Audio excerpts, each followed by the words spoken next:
According to an article in the Economic Times this week, global finances are in peril as the debt levels of many nations have reached, quote, insane dangerous highs, with major economies carrying heavier burdens than ever before.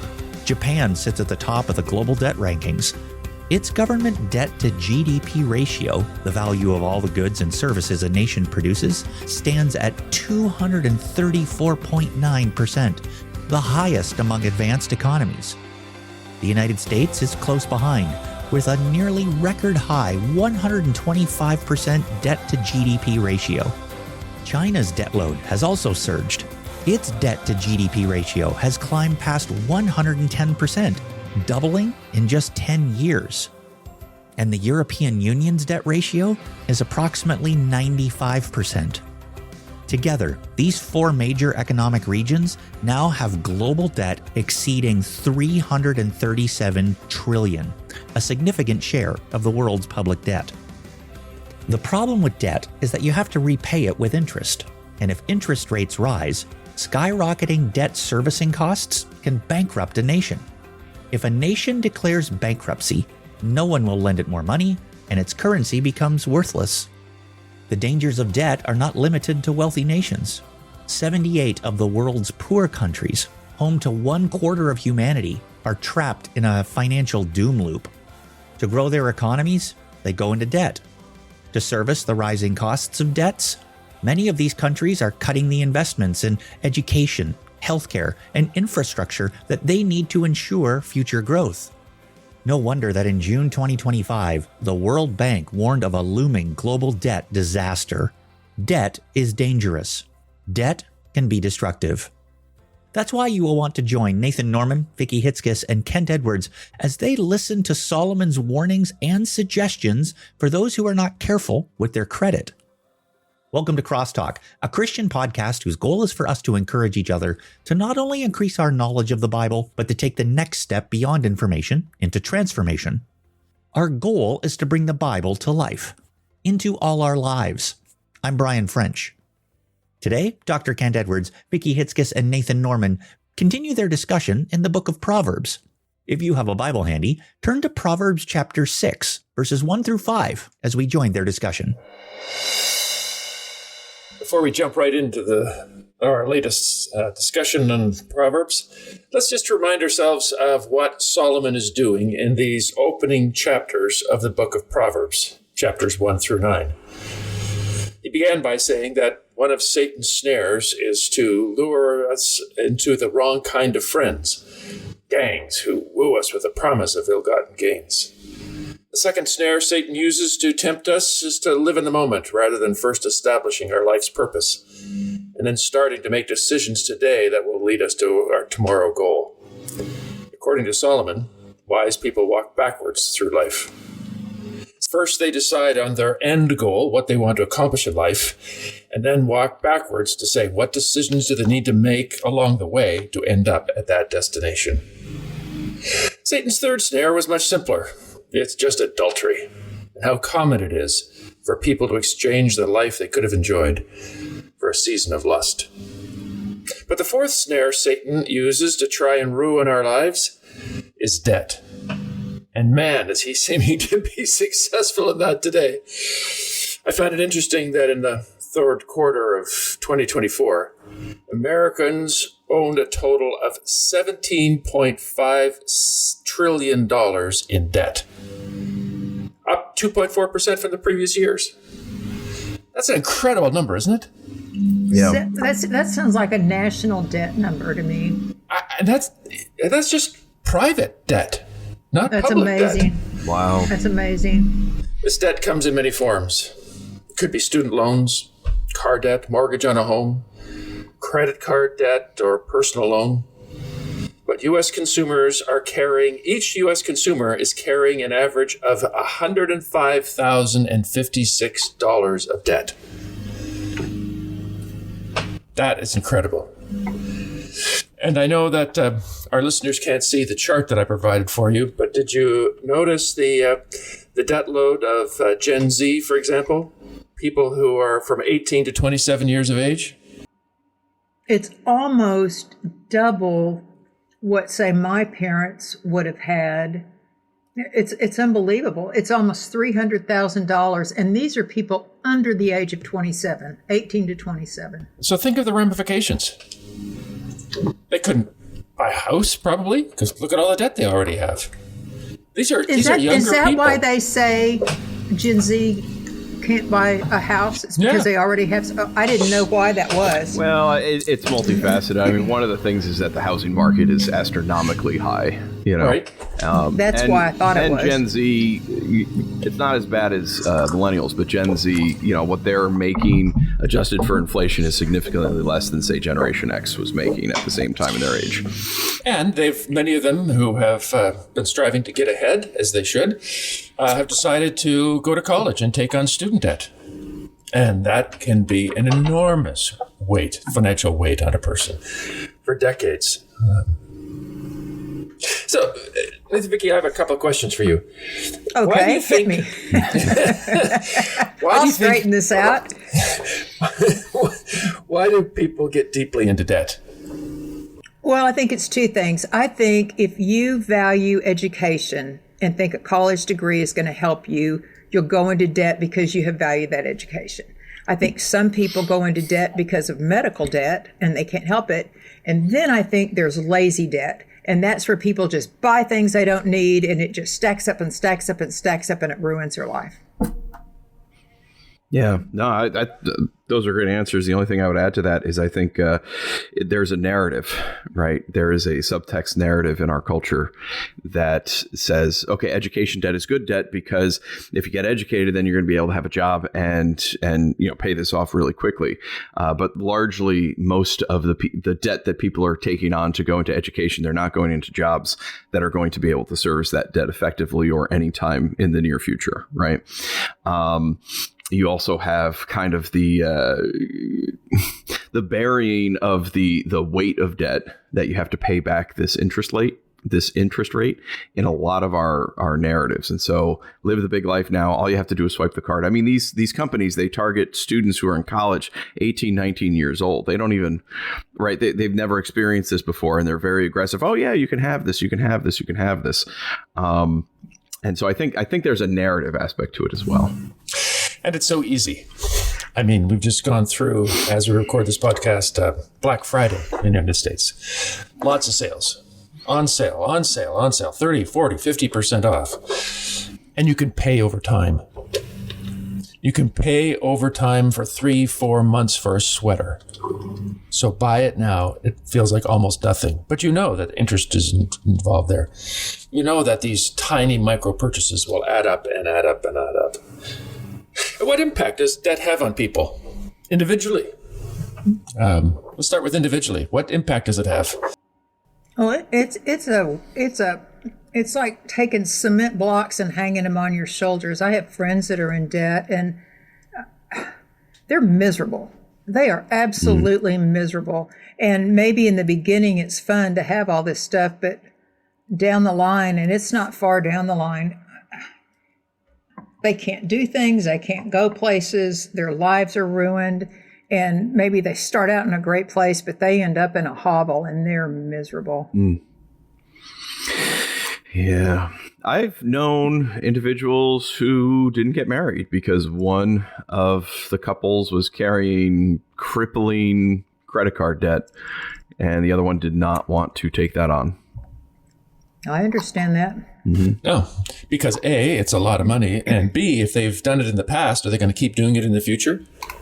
Right. And then you, the other person, are saddled with that debt. You don't want that. How does debt affect families? Oh, I know a guy who ended his marriage. He made well over $1 million a year, and he couldn't keep up because his wife would spend well over their means, and then she'd max out credit cards, and he tried to get help, and they tried to go into like some sort of rehab and everything. She wouldn't stop, and she'd take out stuff, and so eventually he said, I can't do this anymore, and they got divorced, and he tried for a few decades. It decimated the family. The kids are angry at dad, and they're angry at mom. Everyone's taking sides. It was terrible. Yeah, and for families, often people decide not to have children or have fewer children because I can't afford it. Look at the debt that I have. That's one of the factors, I think, that's responsible globally in many places around the world for declining birth rates. It's fascinating to me that is very true of Japan, which was rated as having the greatest debt load. I don't know, off the top of my head, I think their birth rate is like 0.7, right? So it's supposed to be 2 to refresh, the population size, and I think it's at 0.7. Last I saw. That's one of the reasons why they're concentrating some of their activities in developing robots. Robots look after elderly because they can't find people who could actually care for people. That leads us into generational impact. What is the generational impact of debt? Well, I think of the emotional impact of it. Like you said, Nathan, people are angry, they're frustrated, they pass that down. Instead of having love and respect, there's anger passed down. It's a terrible, and respect doesn't get passed down. It's a terrible thing. Yeah. Well, and there's a possibility that the kids see you do this, and so they just fall into the same kind of sin. Oh, yes. I'm sorry. Oh, yes. Yeah. The same kind of pattern, I shouldn't say. Yeah. Yeah. And, I think most parents globally want their children to live a better life than they had. They want their children to thrive. But if they're massively in debt, then that's not possible. They can't provide financial resources for their kids to build on that, to enhance their living styles in every way. They just can't do that. It's because of the tremendous dangers and difficulties that are caused by debt that Solomon chooses to warn us in Proverbs 6, starting in verse 1, doesn't he? Well, it says, "My son, if you put up security for your neighbor, if you have shaken hands in pledge for a stranger, if you've been trapped by what you said, ensnared by the words of your mouth." Yeah. This is all if stuff. It's all if stuff. So he's warning of future calamity, of what's coming. Uh-huh. What is being described here is not what we think of as a traditional loan, where if you go to the bank based on your good credit score, some person or institution will loan you money and charge you interest. No, the kind of dealings we have today with loans was forbidden in the Old Testament.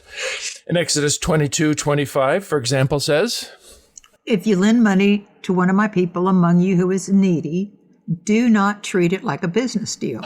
Don't charge interest." Wow. So Scripture is constantly encouraging generosity to needy people, but not debt. He's saying, if someone comes to you in need, feel free to give them some money. That will help them. But don't tie your financial security to theirs. Because the situation the Father is describing here in these verses is when a person is going into debt for some major purpose. Maybe they're buying a farm, a house, or whatever. The Father is telling the Son, if you co-sign that person's loan, your signature guarantees that if the purchaser fails to pay back the loan, you will have to pay the whole thing for them. So, Father's warning the Son, if someone comes to you and says, I'm in trouble, co-sign this loan for me. It sounds like one scenario is that he could do it and co-sign the loan. Would that be a wise decision? Not unless you're willing to give up whatever the piece of property or house or car or boat or whatever costs. Yeah, you'd have to be willing to swallow it all. But yeah, depending on because you don't know if that person's going to make good on it. It's kind of like gambling. If you go to Vegas and you think, I'll blow $100 and I'll lose $100, okay.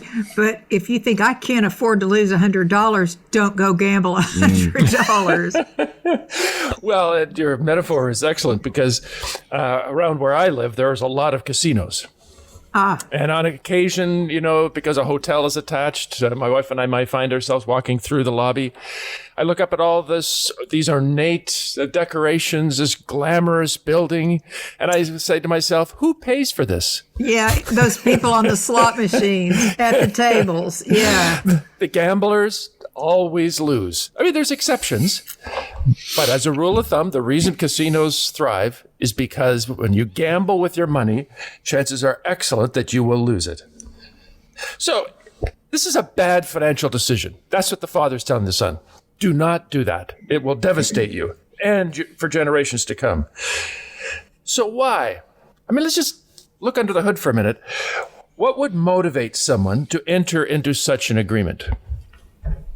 A friend comes to you and says, co-sign this loan for my house, my mortgage. If you had a very good friend and you had a house and they didn't, and they were getting married maybe, and they said, please help me. You know, you might be tender and think, oh, I'll do that, but it's stupid. And I can see a parent doing that for a child. Now that makes sense. You're already bound to them anyways. But with a friend, now all of their decisions are going to affect you, and you have no control over what decisions they make. Yeah.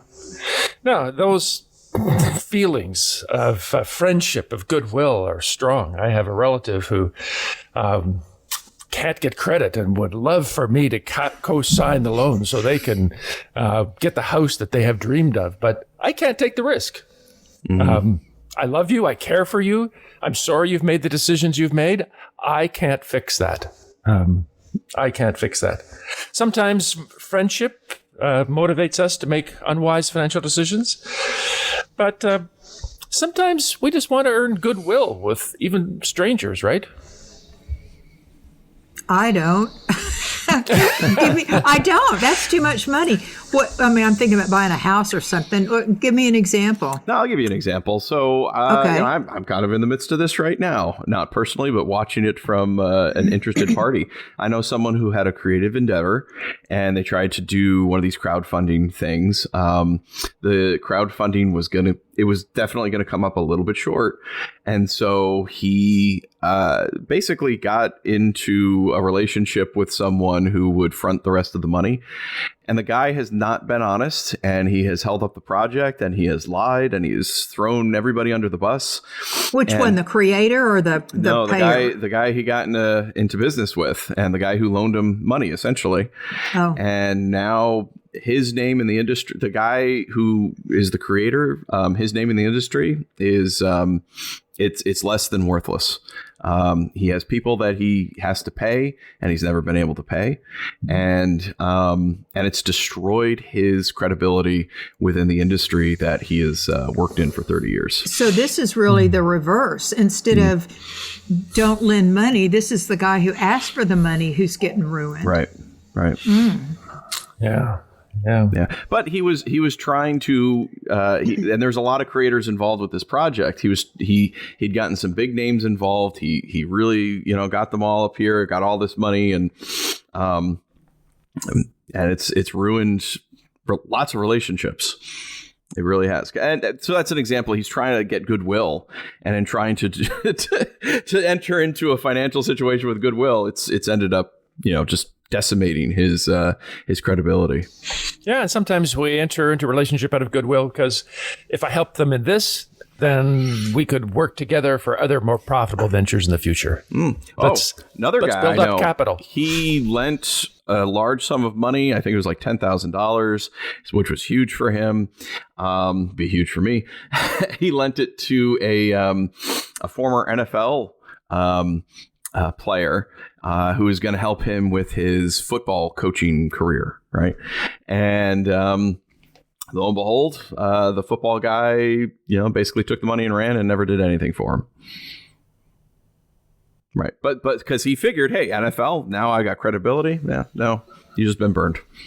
So what motivates us to make financially risky, stupid decisions? I think it's a refusal to recognize worst case scenarios. We tend to think of all the positives, like your friend. This will help my coaching career, without thinking about what happens if this turns upside down. Can I afford the opposite? It's interesting how that happens around the world.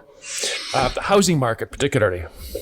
I was reading recently about housing situations in China and in Toronto, Canada.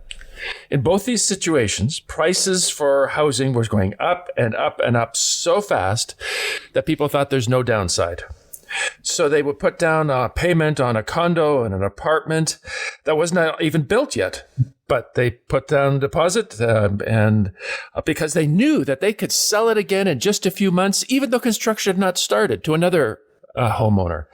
And they would just leverage the small amount of money and flip it over and over and over again, believing that things would always get better until they didn't. Today in China, there are literally whole cities of constructed apartment building shops that are all empty. They built it in hope, and it didn't happen. In Toronto, I'm told that the condo market in downtown Toronto has been crashing because people don't have the money. And these people who put down money for a fast, easy win have faced terrible, terrible consequences. Sometimes we just refuse to consider worst-case scenarios. And what would happen if things did go south? What happens when you realize your mistake? Well, the father's telling the son here, it's going to be too late. Look at what he says in verse 2. He says, you have been trapped by what you said, ensnared by the words of your mouth. Look at that just in verse 2. You are trapped. You are ensnared. Your fate has been sealed. He's not saying you may be trapped. You may be ensnared. He said, because you've made this decision, you are ensnared. So he says in verse 3 and following. So he said, here's the cure. So do this, my son, to free yourself. Since you have fallen into your neighbor's hands, go to the point of exhaustion and give your neighbor no rest. Allow no sleep to his eyes, no slumber to your eyelids. Free yourself like a gazelle from the hand of the hunter, like a bird from the snare of the fowler. Boy, he's into this. Get out of this deal, he's saying. Yeah, and so his suggestion is the only thing this one can do, because he trapped himself, right? You trapped yourself by what you said. You have ensnared yourself by the words of your mouth. So the only thing you have left, the father's telling the son, is go beg. Right? Wow. Beg and beg and beg and beg. And that's assuming the guy can let him out of the deal. Or has any desire to do that. The examples we've given have said no. There was no restoration. The person who made a bad deal suffered from the results. In fact, it's interesting when it says, free yourself like a gazelle from the hand of the hunter. Well, it's fascinating. You know, we've had conversations, Vicki, with your family's good friend, Bruce Waltke. Yes. And in his commentary on this section, he says that this probably refers to the principal method of hunting gazelles by the use of large natural stone corals in the shape of triangles, open at one end, into which the gazelles would be driven. Trapped here and often injured, they would be slaughtered with ease. So when he says in verse 5, free yourself like a gazelle from the hand of the hunter, there is no opportunity for freedom. You've put yourself in a triangle where there is no escape. You will be slaughtered. And when he says, free yourself like a bird from the snare of the fowler, well, the snare was a literal trap, often described as a wooden structure surrounded by netting with an opening to catch birds. Remember we looked back at Proverbs 1 and talked about how fowlers would come with a net? And as the fowler came with a net, that would capture the birds, and there was no escape. So this is not giving a solution to the problem, Vicki. Here the father is telling the son, you have just hung yourself.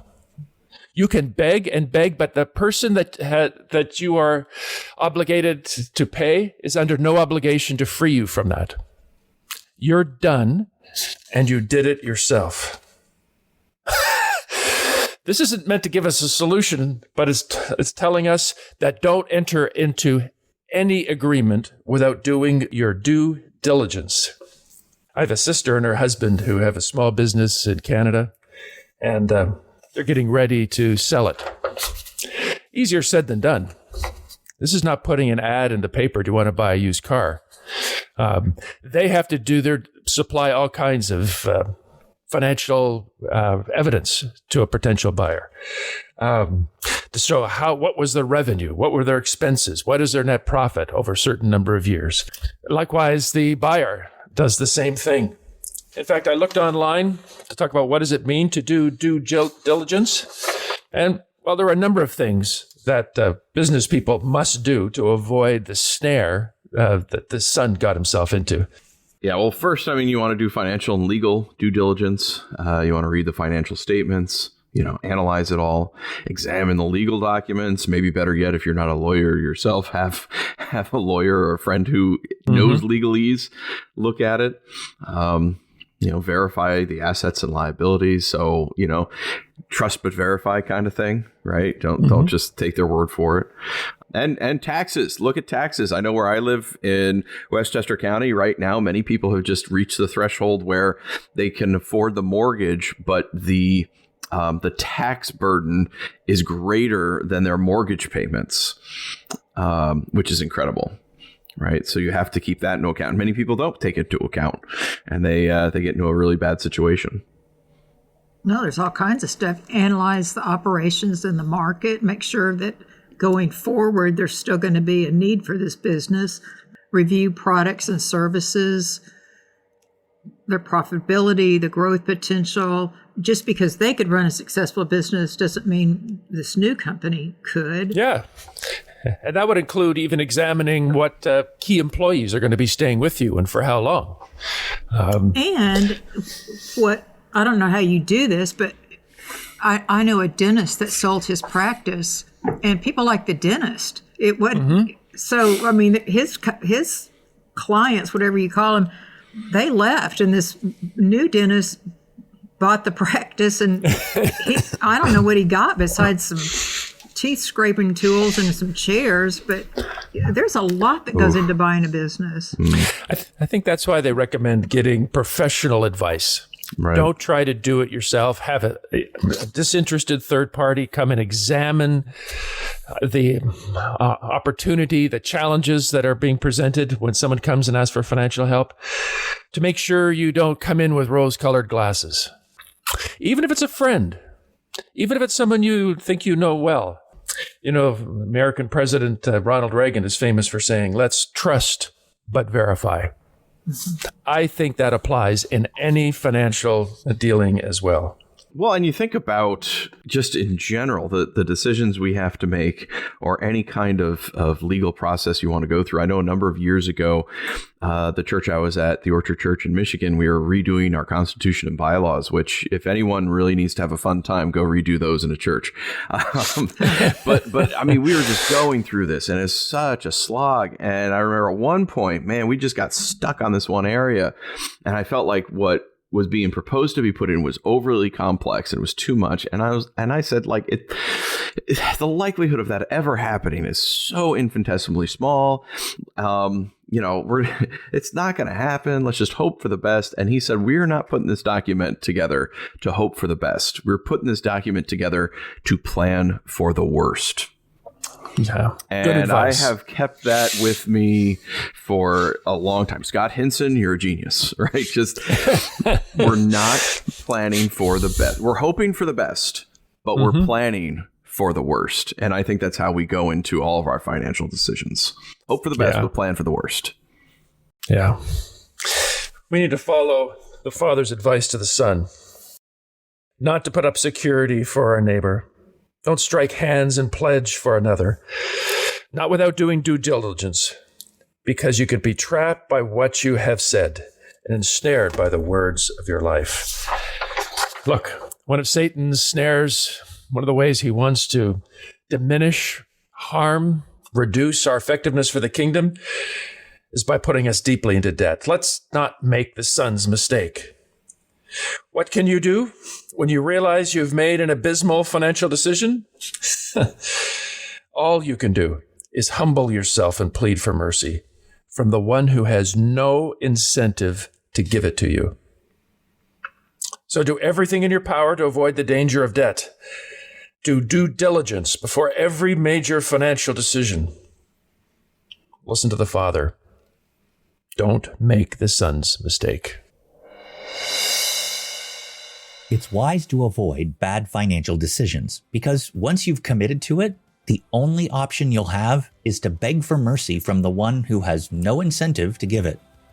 Let's learn from Solomon's wisdom going forward. I trust that today's discussion of God's Word has been helpful and serves as an encouragement to not just be hearers of the Word, but doers. Together, let's bring God's Word to life, to our lives this week. The CrossTalk podcast is a production of CrossTalk Global, equipping biblical communicators so every culture hears God's voice. To find out more about this educational, nonprofit organization, please visit www.crosstalkglobal.org. CrossTalk just completed successful trainings in Moldova and Bucharest, Romania. Help us train the next generation of biblical communicators. All you have to do is click Donate in the show notes and make a donation of any size. You can also support this show by rating it on Apple Podcasts, Spotify, or wherever you find it. Be sure to listen next Friday as we continue our journey through the book of Proverbs. You won't want to miss it.